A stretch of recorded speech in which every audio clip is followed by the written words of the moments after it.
J'imagine que vous l'espériez celle-là. Ouais, c'est une victoire très importante, on avait besoin de points. En plus, voilà, on recolle aux adversaires directs. Je crois qu'on est 4 équipes à 9 points, on sort de la zone. Ça donne de la confiance, on a fait un bon match à Monaco. Aujourd'hui, on prend les 3 points et je pense que c'était le plus important aujourd'hui de gagner un concurrent direct. C'était important d'ouvrir le score là, dans ce genre de match. Évidemment, ça a secoué au départ, mais vous avez tenu et puis finalement, vous marquez les premiers. Ouais, exact, on ne fait pas une très bonne entame. Je pense que on rendait vite le ballon, mais voilà, après, on a été efficace et c'est le plus important sur ce genre de match. Super acclimatation pour toi, passe décisive. Ça pouvait difficilement mieux démarrer que ces 2 matchs, quoi. Ouais, non, top. Super intégration des dirigeants, des joueurs, donc je me sens comme à la maison. Et c'est ce qui facilite aussi sur le terrain. En plus, sur le terrain, il y a des joueurs de qualité, donc l'adaptation, elle est logique. Amine, tu découvres la Ligue 1. Cette année, tu pensais, je ne vais pas dire que c'était si facile, mais tu t'attendais à une adaptation aussi rapide. On voit que tu es très à l'aise en fait, à ce niveau-là.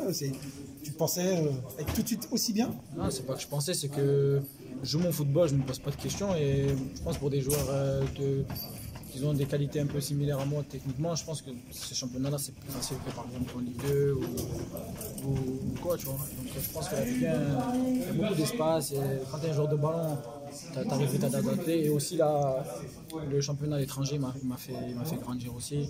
J'ai joué des joueurs de haut niveau et ça facilite aussi l'intégration ici. Et ce poste-là, c'est ton poste préférentiel? C'est celui où tu te sens le mieux? Oui, c'est celui où je me sens le mieux, excentré gauche. Après, je peux aussi évoluer derrière l'attaquant, mais excentré gauche, c'est là où je suis le plus à l'aise. Tu as des affinités avec Imad, là on sent tout de suite, même sur ce match, là, que ça vient vite entre vous, quoi. Ouais, Imad, je m'entends très bien avec lui, même en dehors du terrain, donc ça facilite aussi sur le terrain. Et pour moi, c'est un très grand joueur et c'est top. Il faut continuer comme ça et on va essayer de se trouver encore. Sur le plan physique, pas de problème. Tu avais fait le début de saison là-bas, mais mine de rien, tu n'avais pas joué pendant quelques temps. Ça a l'air de bien se passer. Ouais, exact. En fait, j'ai fait la prépa, j'ai fait le premier match, j'ai pris rouge au bout de 20 minutes. Ouais. C'était le 30 août et ça fait que depuis, j'avais pas joué. Un petit mois et demi. Quoi. Donc, ouais, il y a un petit mois et demi, comme vous dites. Voilà, après, j'ai pas 35 ans, j'arrive pas Peut-être que tu t'étais entretenu, parce que tu as résilié. Ouais, j'ai résilié en septembre.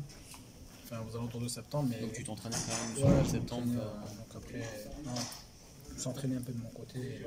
Tu as bossé tout seul avec un préparateur ou tu as été dans un club demander si on pouvait t'accueillir? Non, j'étais avec un préparateur. Aussi avec mes grands frères qui ont été aussi footballeurs, donc en famille aussi. T'es bien entouré.